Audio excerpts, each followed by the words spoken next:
Hello, buenas tardes o buenos días. Buenos días a todas, las compañeras que están en Latinoamérica y buenas tardes a las que están en el resto del mundo, como para nosotras en Italia son las 5 de la tarde. But now I'm going to go on in English because I'm much more fluent in English. So, welcome to all of you. Good afternoon and good morning, wherever you are in the world. And this is the Short Talk Big Impact Competition Latin America and Caribbean region section, and brought to you by the Organization for Women in Science for the Developing World, OWSD. So we're very excited to have you with us today for the second exciting edition of this competition. I don't know how many of you were here last year. I wasn't here, but I'm told that we had three very exciting regional competition last year and an incredible global finale with a lot of participants and a lot of spectators as well. And the finalists did an amazing job. So if you were with us last year, I'm sure you really, really enjoyed all the very engaging presentations. So today is our second round of a 4 regional competition, and we're very excited to showcase to you 12 wonderful women scientists who are here with us today from across Latin America and the Caribbean, and they will all present their research in only 3 minutes. So I'd like to start by introducing myself. I'm Giulia Pizzolini, and I work at OWSD mainly on the Wisdom program. And I'm super excited to be here with you today, alongside my colleague Erin Johnson, who works on both the fellowship program and the awards, and on communication as well. And we are joining you from Trieste in the north of Italy. So the reason why we decided to host these competitions is that we know how critical it is to communicate science clearly, especially when it comes to making complex research accessible to a diverse audience, for instance, for people like myself, who doesn't have a scientific background at all. So we work with you today on our different programs, and we know how important is the research that you are all conducting every day to try to solve some of the big issues affecting our world and all the challenges that affect Latin America and region and the rest of the regions. So we also know that the ability to effectively communicate your work is very, very important, and sometimes as important as the research you're doing itself, because it makes it more relatable, easier to understand, and it can also help when you are trying to attract funding for your research. When you're trying, for example, to convince a policymaker or a decision maker that your work is important, that it matters, and when you're trying to gain public understanding and support for what you do. So most of the time, you're faced with occasions where you have to communicate your research and present it outside of a conference or an academic setting, and maybe you don't have that much time to make your point across. So it's very important to develop the skills when you have a very limited amount of time, you're ready, and you know how you can pitch your research and have the most impact. So this is why we're here today, to give you the platform to dive into your research and present it to us. Let's consider it a training session to show what your research is about, what impact it has, and why people should care. So welcome all, and this is the objective for the day. On to Erin. Yes, thank you, Julia. Yes, welcome everybody. We're very excited to see that more than 200 people registered for today's event, especially since it's morning, I think, for most of you in Latin America. So we really appreciate you all turning out, and we hope that it's going to be a fun and exciting session. We have presentations lined up from 12 very talented and very diverse researchers. And we can't wait to hear from them about all of the amazing work that they're doing in science and research across the region. So these 12 women will be presenting their research in just 3 minutes. We know it's a challenge to capture what is often very complex research in that little time, but it does make us focus on what's really important, what matters, what difference does your research make in the world. And so we encourage you to listen closely and think about how the research that they're going to present connects to the global issues that impact all of us. So here's how the session is going to run. I'm going to give a brief introduction to each presenter, and then they will have exactly 3 minutes to share their research with us, and we'll keep track of time with a timer that's going to appear on my video screen. So we'll keep my video spotlighted as well.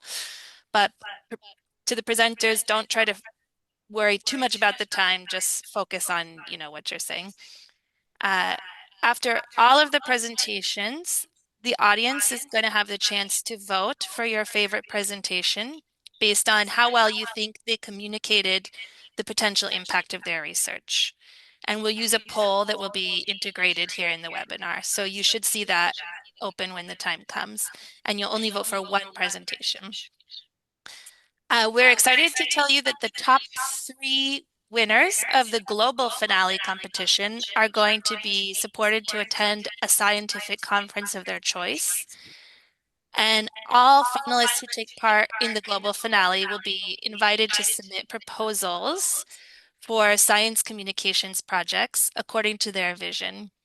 And some of these projects will also be selected for funding.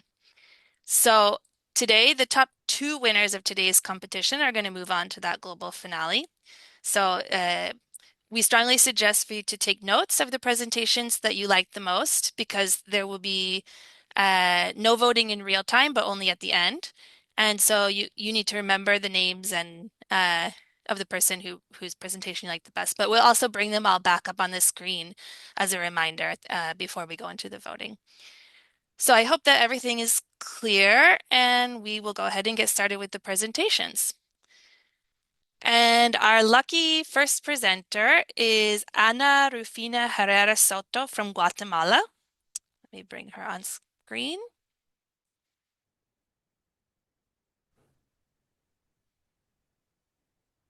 So Ana is from Guatemala, which is a country where we have a very large number of OWSD members, more than 550.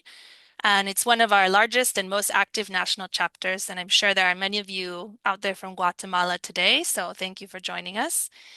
Anna is going to talk to us about factors affecting the use of mathematical software in thermodynamics courses for chemical engineering students. And we know that the way we learn and study is increasingly through software and digital tools these days. So this is a very important topic to understand. So please, Anna, tell us more about this topic. Thank you. Hi, everybody. My name is Ana, and I work as a teacher and researcher for the Chemical Engineering School in the University of San Carlos in Guatemala. Combining both of my work positions, I have been able to research a little bit about how the chemical engineering students learn. When we think about a chemical engineer, we imagine a person working in a lab or working in a distillation plant. To do this, we need to know a little bit about thermodynamics, but also about the properties of substance. To do this, we should nowadays we use specialized software. That means that the chemical engineer school needs to develop mathematical, analytical, and programming skills. But as a teacher, I have come to see some factors affecting the way my students use software. So a colleague and I decided to research about this. When we asked our students which was the software that they use the most, the answer was Excel. But if you ask this to another student in another country, the answer will be MATLAB, meaning that this student is using programming skills. That is a very important skill in the engineering world. So we decided to ask our students if they have taken programming classes during their formation in high school, but only half of the population evaluated say that yes, they have take this kind of classes in the high school. So in consequence, they feel a little bit uncomfortable programming. We also ask them how they come to the university.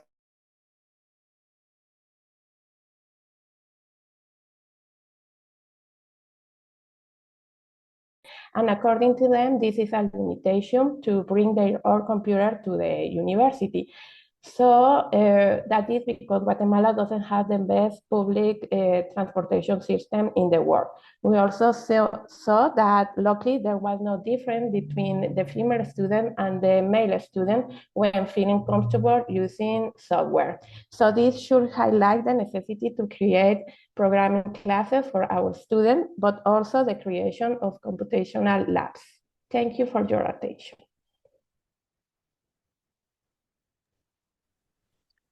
Thank you, Anna. That was very interesting. So I'm going to bring up our next presenter, who is Xiomara Lopez Legarda. There she is. Welcome, Xiomara. Can Xiomara you hear is, me?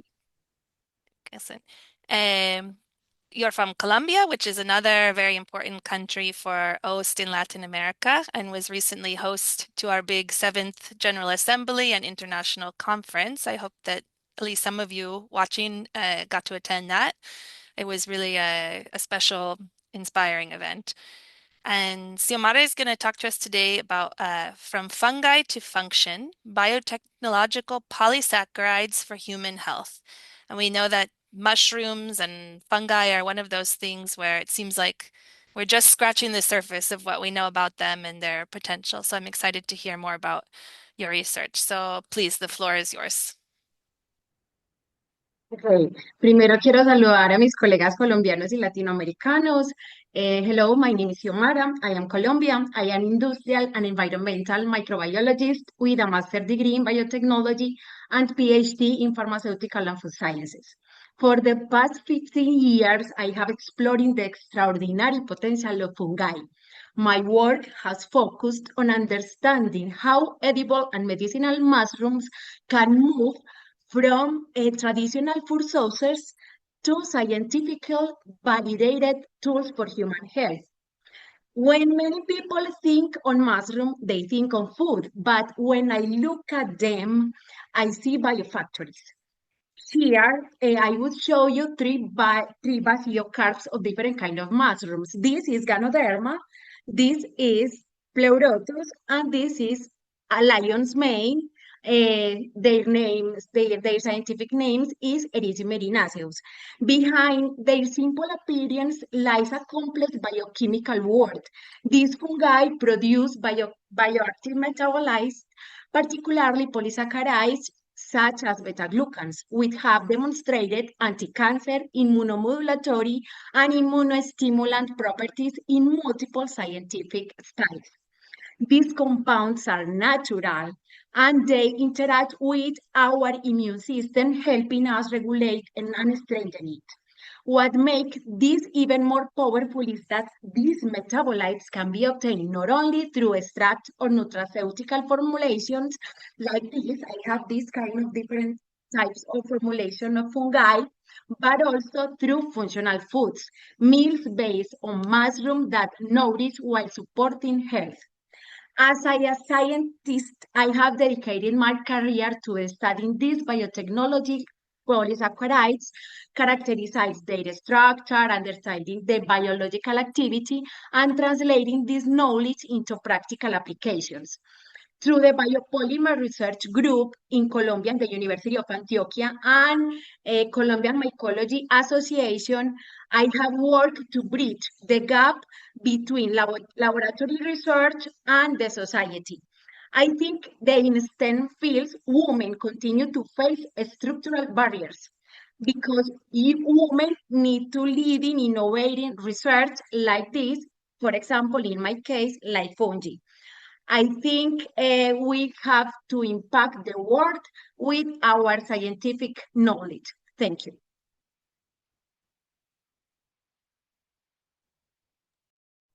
Thank you. Thank you so much, Xiomara. That was as fascinating as I expected. So next we're going to bring onto the stage Sonia Esperanza Reyes Gomez, also from Colombia. Welcome.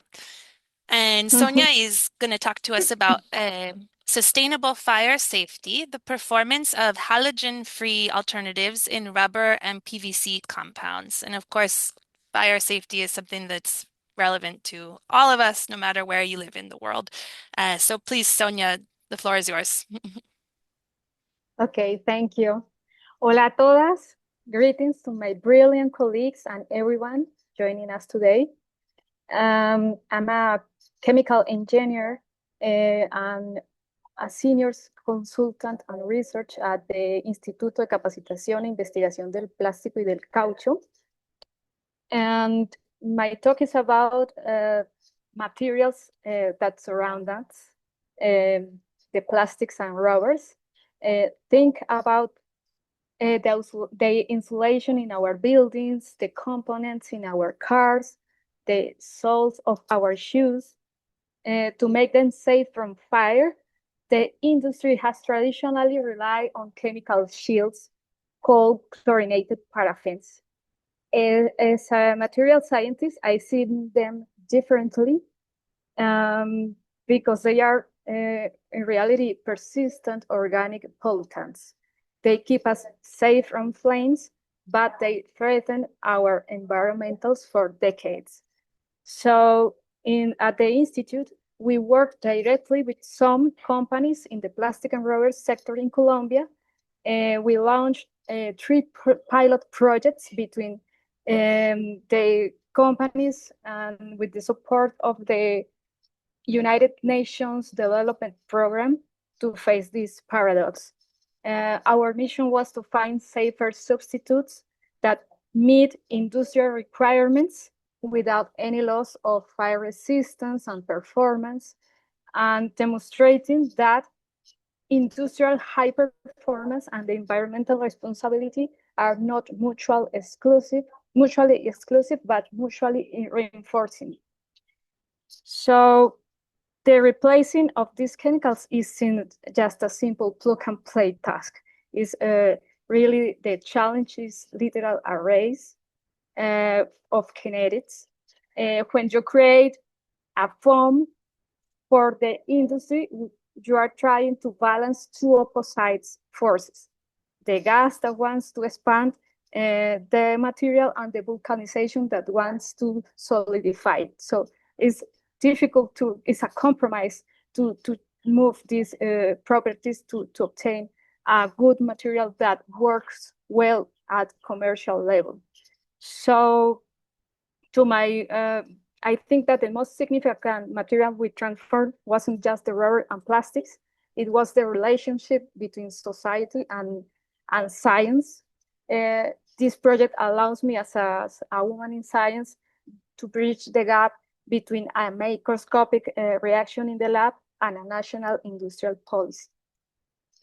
So thank you very much.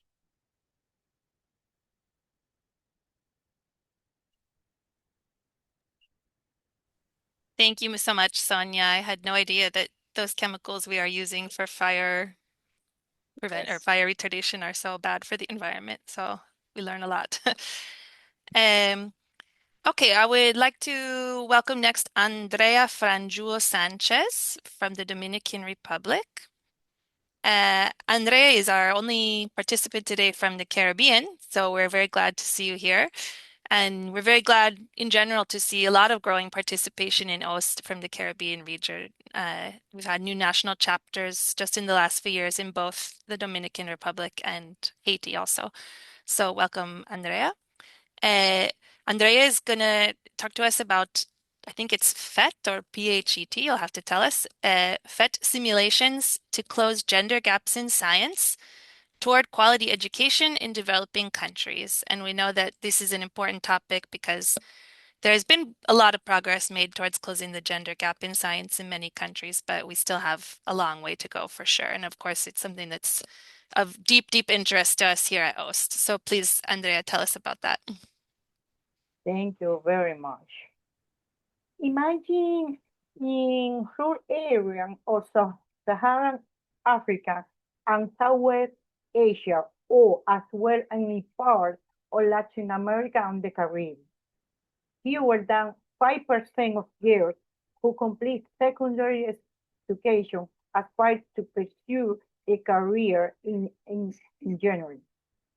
This is not a lack of talent, it is a lack of exposure and representation. Imagine trying to learn how to swim without ever having seen water. That is what science represents today for millions of girls, an abstract theory confined to those six textbooks in a school that have never had access to something as a basic as test tube. Think about a girl gazes at a textbook. She's reading about the reflection of light. She sees a rainy black and white diagram of a rainbow, but she will never hold a prism. She will never see the spectrum break. In many developing nations, the probability of a girl entering a STEM career is less than 7%. This isn't a leaky pine line for millions of girls. The pine was never even built.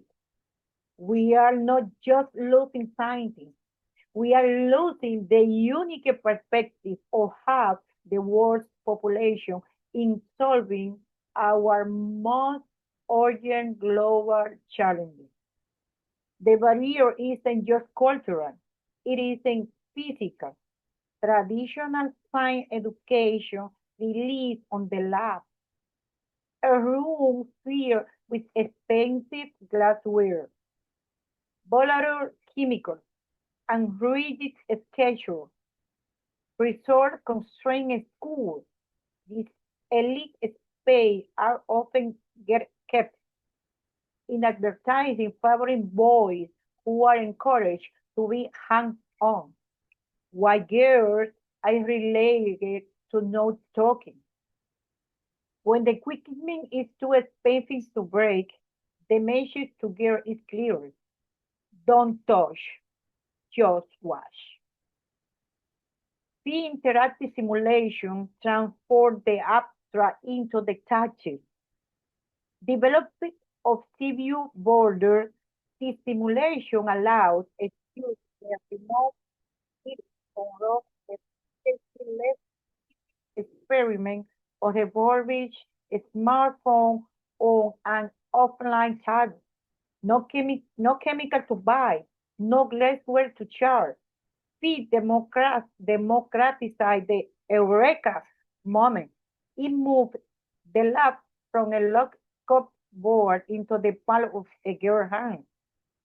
Why does this close the gender gap? Because digital simulation provided psychologically safe environment. In effect simulation, there is no breaking the equipment. There is no wrong way to explore. Research showed that when girls use interactive simulation, they set efficacy.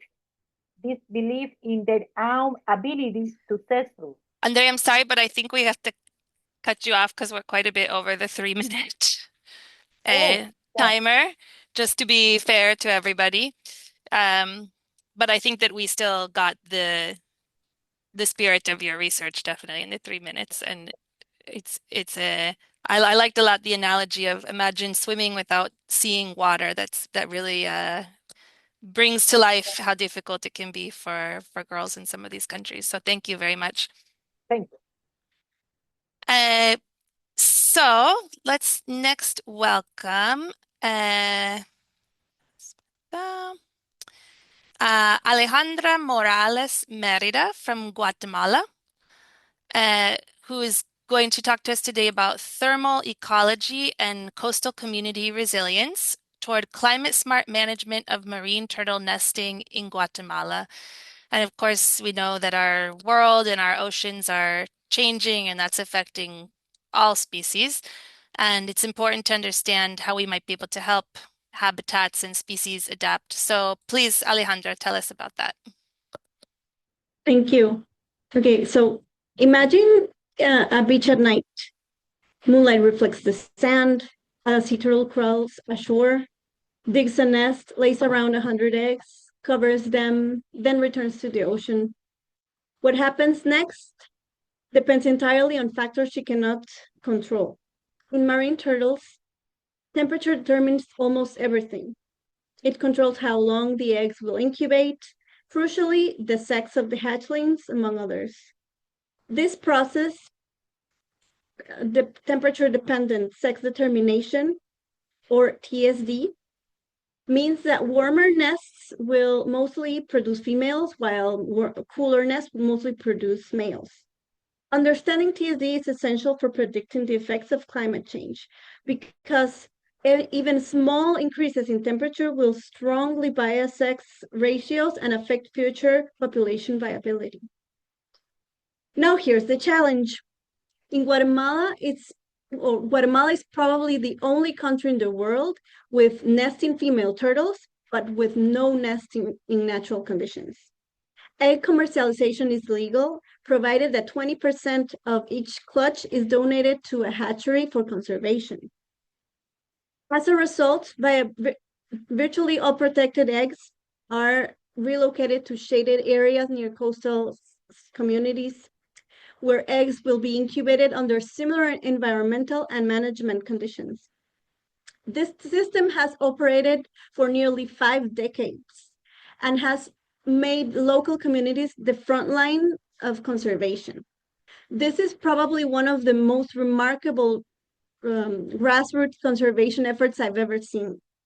However, there is a critical limitation. Relocation is the only strategy. Little is done to reduce threats on nesting beaches. This creates two major concerns. First, the ecological issue. Eggs are incubated under standard hatchery conditions. And second, the social issue. Communities depend on the egg sales income, creating a model that may not be sustainable in the long term. This project seeks to bridge the thermal ecology and the community resilience through climate-smart approach by building three pillars. First, data collection. Second, participation through workshops. And third, co-sign of policy to develop a practical decision-making tools for authorities. This project is not only about turtles, it's about how we respond to climate change more broadly by combining rigorous science with genuine human partnership into an integrated social ecological strategy. And it begins in two single actions: placing a thermometer in the sand and starting a conversation on the beach. Thank you.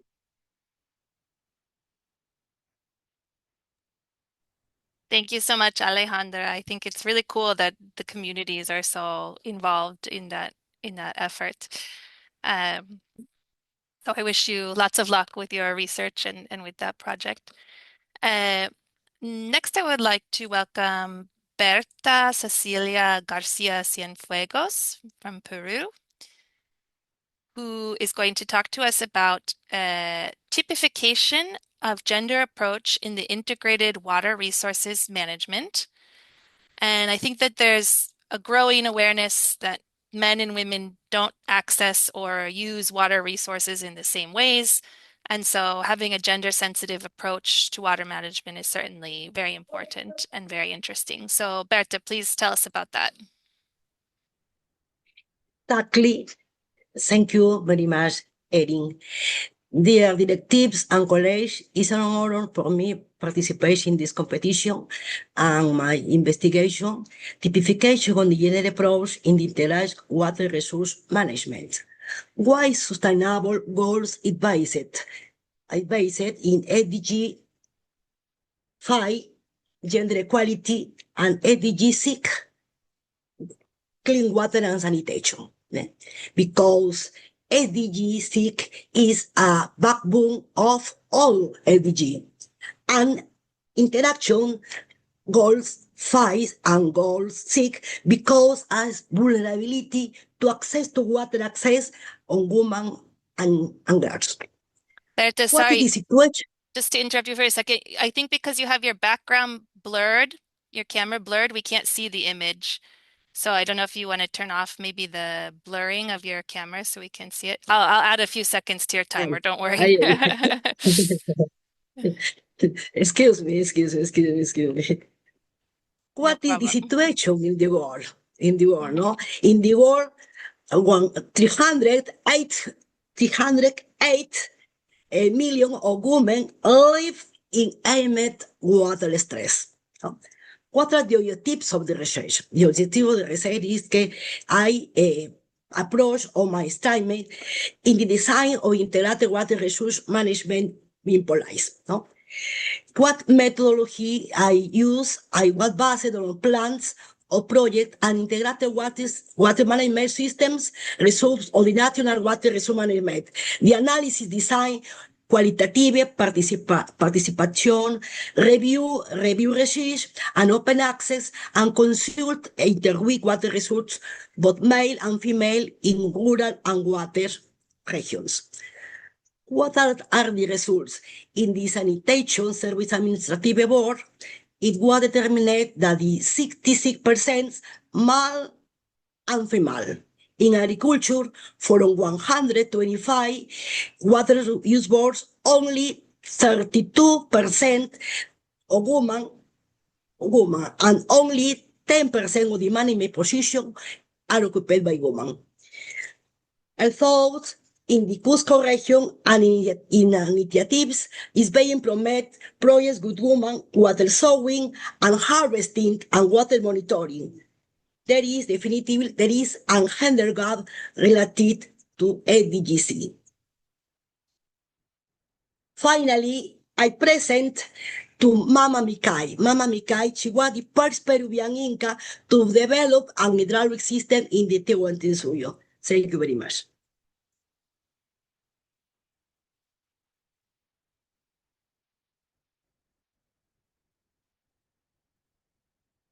Not here. You are muted. Yeah, you are muted. Thank you, Violeta. So thank you very much, Berta. And next I'm gonna bring on Paola Andrea Alvizuri Tintea from Bolivia, who is one of our OWSD early career fellows. So I've had the pleasure of meeting her here in Trieste, and it's nice to see you again, Paola. And Paula is going to keep us on the topic of water, but from a slightly different approach. She's going to tell us about water treatment technology, reimagining waste, restoring water, and sustaining life. So we've heard from Berta about the water usage side of things, so now we're eager to hear about the water treatment side. So please, over to you, Paula. Hello, good morning or good evening, everyone. Well, I want to start with a confession. I don't really like to speak in public because it makes me feel so nervous. But I'm concerned about something else. Those ideas that could help people reach safe water keep locked in laboratories, including mine. For centuries, the relationship between women and water has been close but unequal. As you can see, women always collect water and depend on it to sustain their families, but rarely they have the means or tools to become water truly safe. I think it's time to change this relationship, and the science can be the bridge. Last January, the United Nations warns about the global water bankruptcy.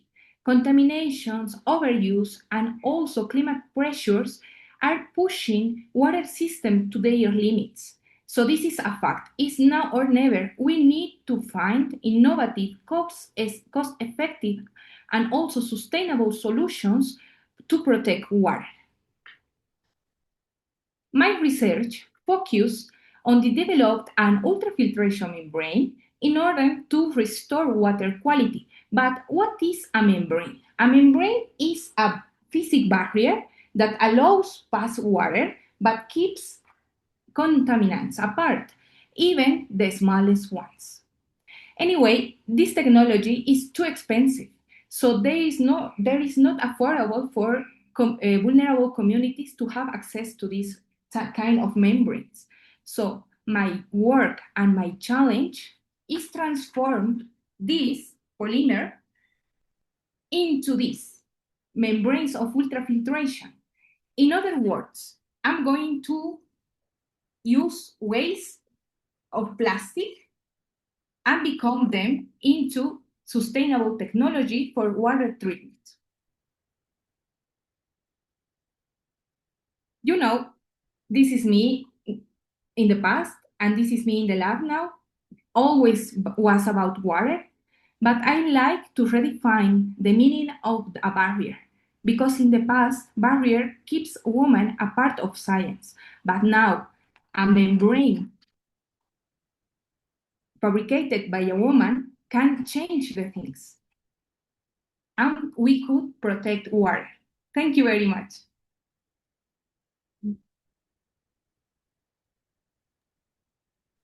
Thank you very much, Paula. I think we would never have any idea that you don't enjoy public speaking.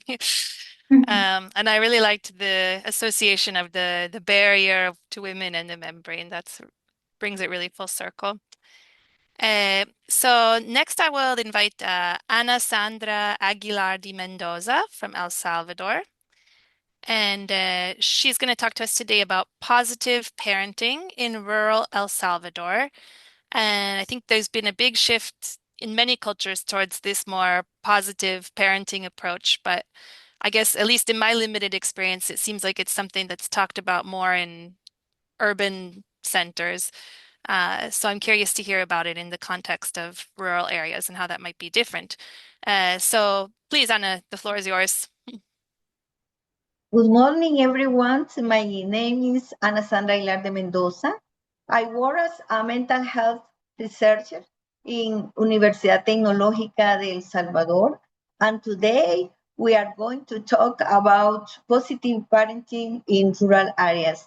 We are going to start with a few questions. How many of us want healthy adults in our society?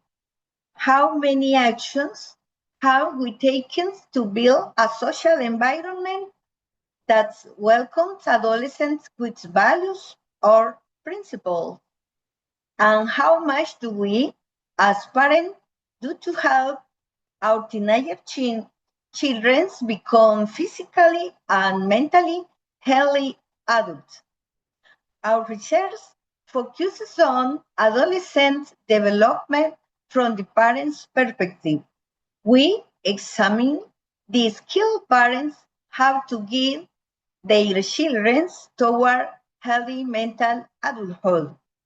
We interviewed 40 mothers, fathers, and primary caregivers to identify key competence for positive parenting. The findings show that parents in rural areas continue to rely on authority when facing challenges and disobedience from their children.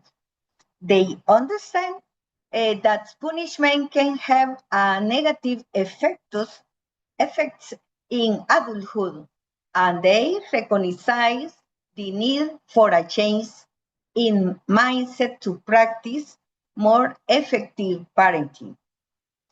Parents use existing forms of control such as rule and goal. However, these strategies are often ineffective because they lack proper behavioral training based on consistent consequence. In some specific situations, parents change the type of reinforcement they use. Today, mobile phone use has become especially important. Taking the phone away is used as an immediate but temporary punishment, which often does not produce lasting behavioral change. Parents need training ineffective strategies to apply household rule in a consistent and positive way. This is my word. Thank you. Thank you very much, Ana Sandra. I have a 3-year-old at home, so I was here taking notes about the parenting techniques. So next, I would like to welcome Ingrid Elizabeth Ubeda Trujillo from Nicaragua, who is going to talk to us about mitigation strategies to minimize agricultural flash drought effects. And I think as our climate changes, we're going to be dealing with more droughts. And of course, we need to be better prepared to deal with these when they happen. So it sounds like this is what your work is addressing, Ingrid. So please tell us more about that. Thank you, Erin. In 2014, in Central America, farmers prepared their land as usual. Rain arrived on time, crops began to grow, and everything looks promising. Then, within only 3 weeks, the soil dried out very fast during the sensitive growing periods of the main staples, corn and beans. The temperature arose and entire harvest failed, not as Termonos drought, but almost from 1 week to another. This phenomenon is known as a flash drought and is becoming frequent across the region known the dry corridor of Central America, a region characterized for having the lowest precipitation compared to the surrounding area. At the same time, agriculture in these regions depend on rainfed system, which means crop production mainly depends on seasonal rainfall instead of irrigation. As this flash drought is developed very quickly, communities don't have enough time to respond. As a result, the effects goes beyond agriculture, affecting household food security, local economy, and the regional stability almost immediately. With this context in mind, a question arises. How can we detect the early signals of this phenomenon to act before cross losses occur? My name is Ingrid Ubeda, and I am conducting a research with the Institute for Water Education and the National University of Nicaragua. My research combines satellite observation with machine learning to detect flash drought development. In addition to this, by incorporating optimization methods, this approach moves from drought monitoring toward supporting informed decisions on what and where mitigation actions can be taken. Therefore, the main objective of my research is to create a practical framework that helps to identify optimal mitigation strategies to minimize the effect of flash drought. This framework can help governments and water management to take timely actions to support food security and strengthening climate resilience in the dry corridor of Central America. Gracias por su atención y su apoyo.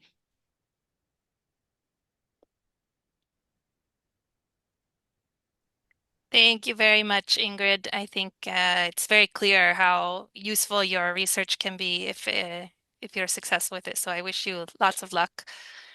Next, I would like to welcome Violeta Martinez from El Salvador. Violeta is also an OWSD Early Career Fellow, and I've been lucky enough to meet her as well, and also to get to interview her. So I'm already quite familiar with the subject of her research, which is the occurrence of emerging contaminants in Salvadoran surface and tap water sources.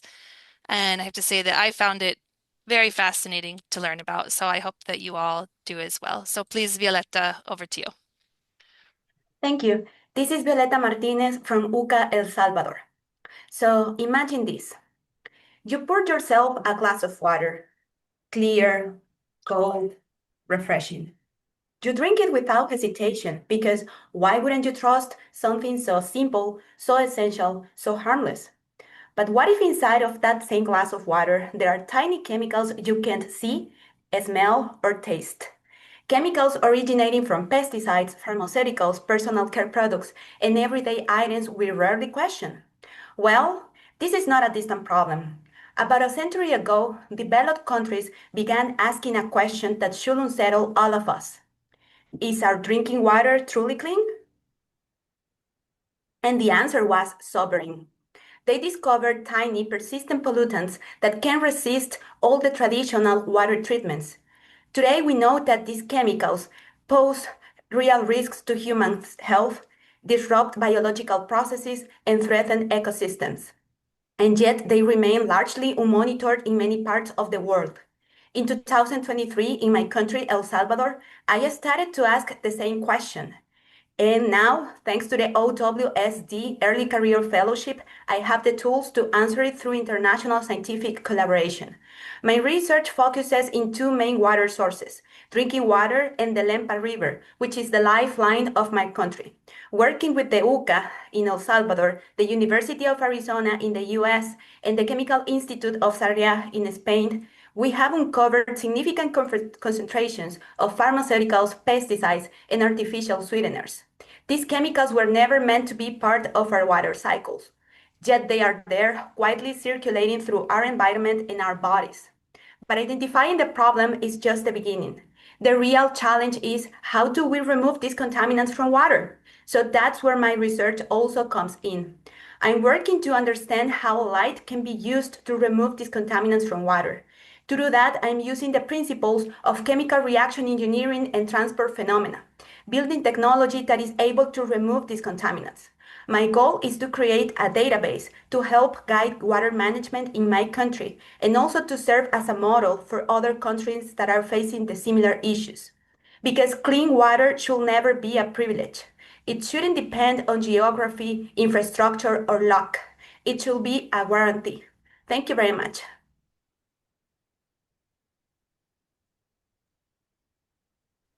Thank you so much, Violetta. It was just as interesting the second time around. Thank you. So now I would like to welcome Yvonne Tellez from Colombia, who is one of our few social scientists, I think, today. Her research is developing a legal and conceptual framework to recognize forced exile as an autonomous human rights violation. And this is also something that we're hearing more and more about as we experience more displacement in many parts of the world, and maybe something that our legal systems aren't really prepared to deal with. So please, Yvonne, tell us how your work is contributing to this. Thank you very much. Hello to all organizers, attendees, and participants. Well, what happens when a state does not imprison you, but makes it impossible for you to stay? Across Latin America, millions of people have been forced to leave their countries because of political violence. This phenomenon is often described as migration or sometimes displacement. However, there is another reality that remains insufficiently conceptualized in legal doctrine: forced exile. It is not voluntary migration. It is expulsion through persecution, threat, and political violence. It interrupts a person's life project and affects political belonging across borders. Yet, in many legal systems, it remains normatively and conceptually underdeveloped. My ongoing research examines this problem in Colombia, a country that experienced more than 60 years of armed conflict. Nearly 10 million victims are officially registered, and more than 1 million people have left the country due to violence. In fact, Colombia's Truth Commission identified exile as the second most common victimizing event, even after internal displacement. Despite its scale, forced exile is not recognized in Colombia as an autonomous human rights violation. It is generally treated as a secondary consequence of other harms. To assess whether this legal invisibility is contingent or structural, I apply a comparative constitutional law methodology contrasting Colombia with Argentina. Following its military dictatorship, Argentina incorporated exile into broader memory and reparations policies through specific legislation. Although no explicit regional standard existed, institutional recognition was gradually consolidated within domestic law. At the regional level, the Inter-American Human Rights Court has developed substantial jurisprudence on internal displacement. However, it has not clearly articulated forced exile as a distinct legal category. My preliminary findings suggest that this absence produces consequences that affect core legal principles. First, the fragmentation of recognition undermines equality before the law, as victims in comparable situations receive differentiated treatment. Second, the reliance on litigation as a corrective mechanism effectively privatizes access to justice. And third, the lack of a uniform definition weakens legal certainty and reduces coherence in reparatory standards.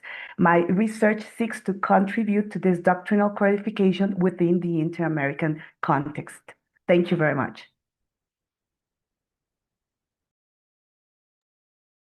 Thank you very much, Yvonne. That was very interesting, and I'm sure that it must have been especially interesting for my colleague Julia, who's working on our OWSD Wisdom Scholarship for refugee and displaced scholars. It's something that we're working on and attentive to more and more at OWSD. So now it's gone by very quickly. We're actually already on our last presenter, last but not least, who is Francisca Santana Sagredo from Chile.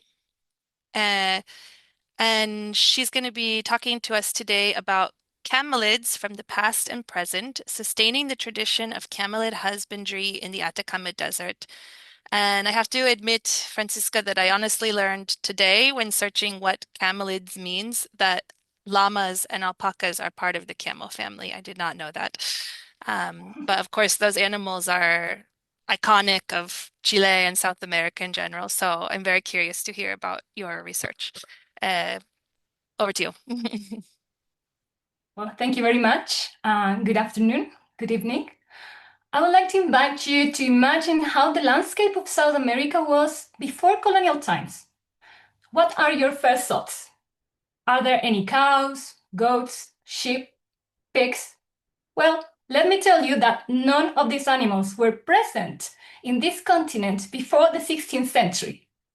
Our regions looked quite different, with local animals inhabiting the coast, valleys, and mountains. These include the South American camelids, known as guanacos and vicuñas, like these ones, that are the wild species, and the domestic ones, like llamas and alpacas, like these ones. My name is Francisca. I am a bioarchaeologist, and I work in the Atacama Desert. Domestic camelids played a major role in the development of pre-Hispanic societies by providing them with wool, raw material, fertilizers, and transport. But they also had a significant function in ritual traditions and act as company animals or even as pets. Unfortunately, the legacy of camelids has been erased from our local memory due to their replacement by European livestock. Today, there is great concern among Andean herders because camelids husbandry has drastically declined and is at risk of disappearing. Furthermore, over the last 2 decades, the llamas populations has dropped from 80,000 individuals to just 21,000 across Chile. For this reason, through the knowledge provided by archaeology, I would like to raise awareness about the importance of making this cultural practice visible and help indigenous communities to preserve this tradition. Our current project, recently funded by the National Geographic Society, aims to support camelid herding in northern Chile.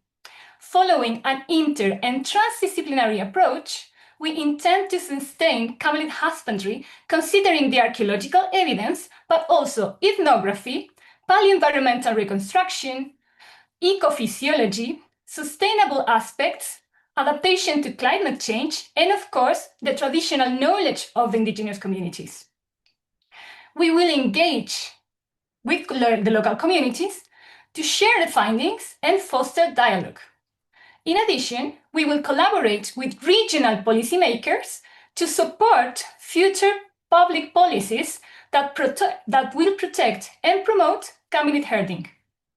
Camelids were They are, and they will continue to be part of our identity, cultural heritage, and history.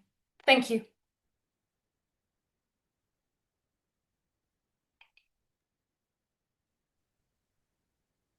Thank you so much, Francisca. That was really, I mean, besides being a very cute topic with your props, it is something I really knew nothing about. So it was very interesting to learn about.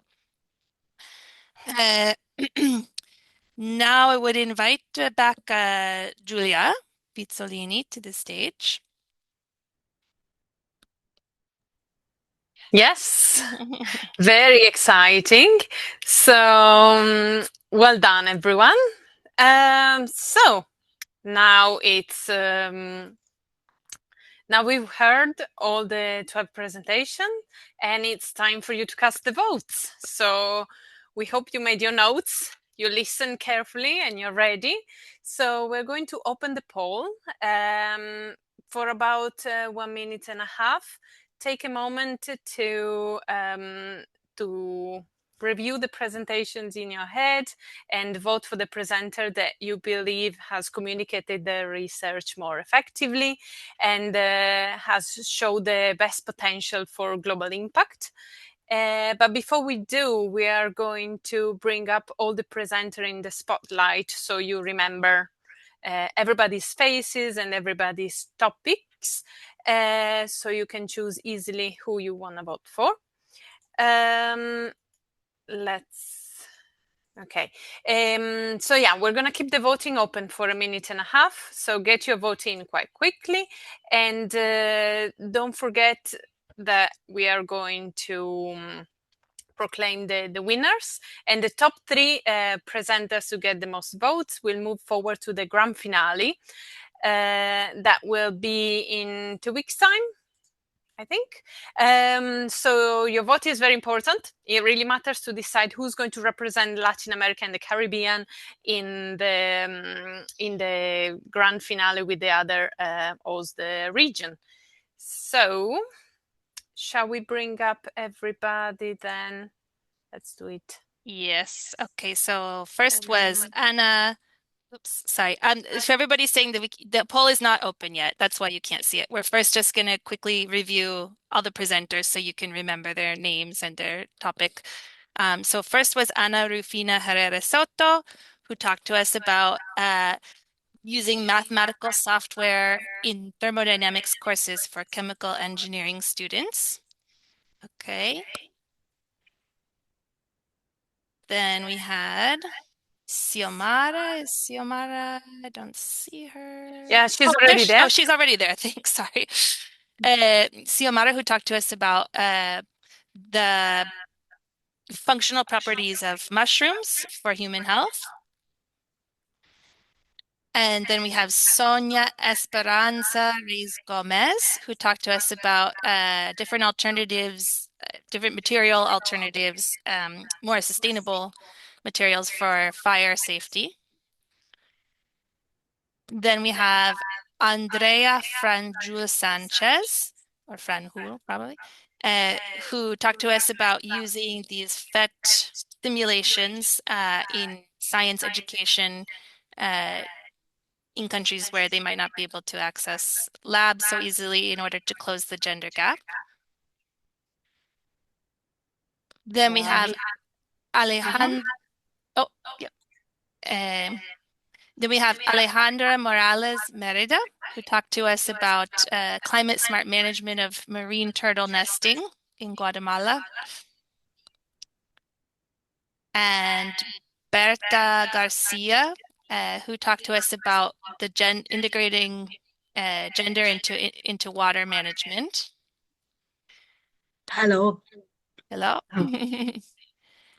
Then we have Paola Alvizuri Tentea, who talked to us about developing new membranes for water treatment. Thank you, Paola. Then we have Ana Sandra Aguilar de Mendoza, who talked to us about positive parenting in rural El Salvador. Then we heard from Ingrid Ubeda about mitigation strategies to minimize flash droughts, agricultural flash droughts. Then I think I need to remove a couple people. Then we have Violeta Martinez, who talked about emerging contaminants in Salvadorian waters and also developing new methods to treat those contaminants. And oh no, not sorry. Lastly, we have two more. We have Yvonne Teles, who talked to us about sort of codifying and legalizing exile as a human rights violation. And finally, we heard from Francisca Santana Segredo, who talked to us about llama and camelid husbandry and herding in Chile. And so those are all of our presenters. So I hope now you can remember who is who and you have a good idea of who you'd like to vote for. And now we will open the poll. And as we said, we'll leave it open for about 90 seconds. If we see that people are still very actively voting, we'll leave it on a little bit longer. But try to get your vote in, please, within that time. Okay.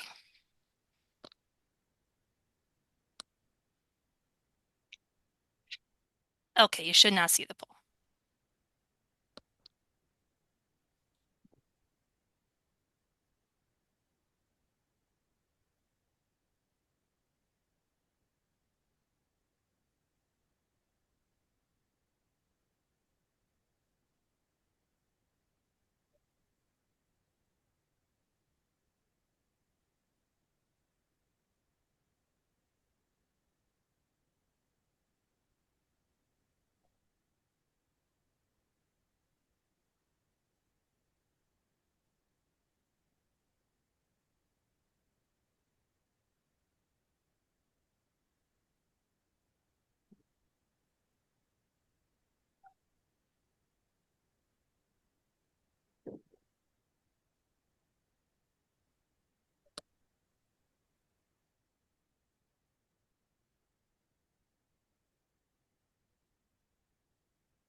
Okay, I see that few people are still voting, so we'll just leave it open a few more seconds.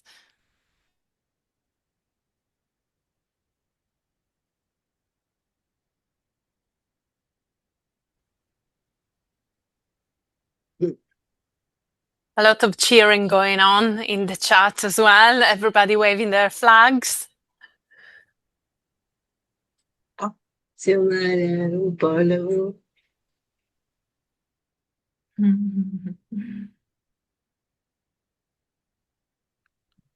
Okay, it's been about 2.5 minutes, so I think we will go ahead and close the poll and give us just a few seconds to make sure that we have the winners in the correct order.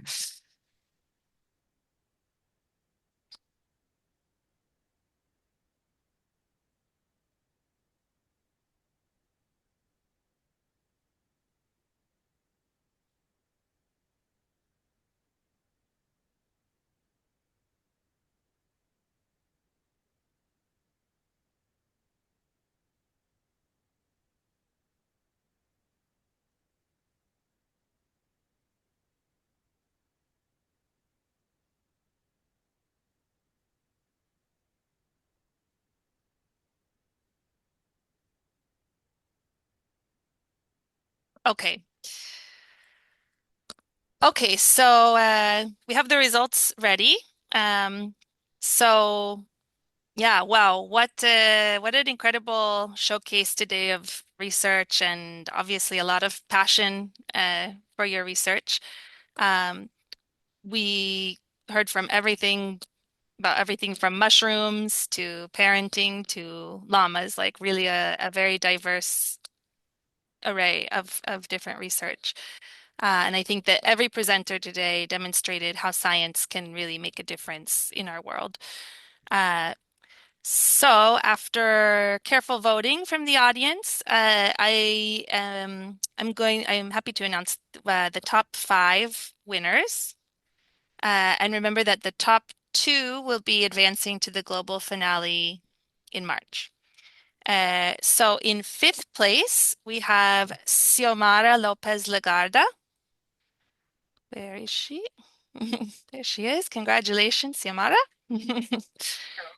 Thank you very much. Thank you. In 4th place, we have Alejandra Morales Merida.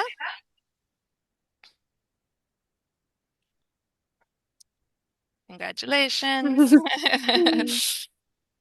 In 3rd place, we have Ingrid Ubida.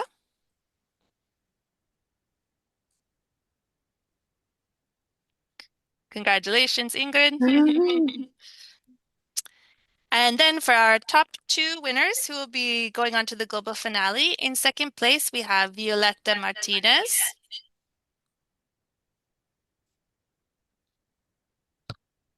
Congratulations. Well done. Yes. Thank you very much. Thank you. Very well done. Thank you.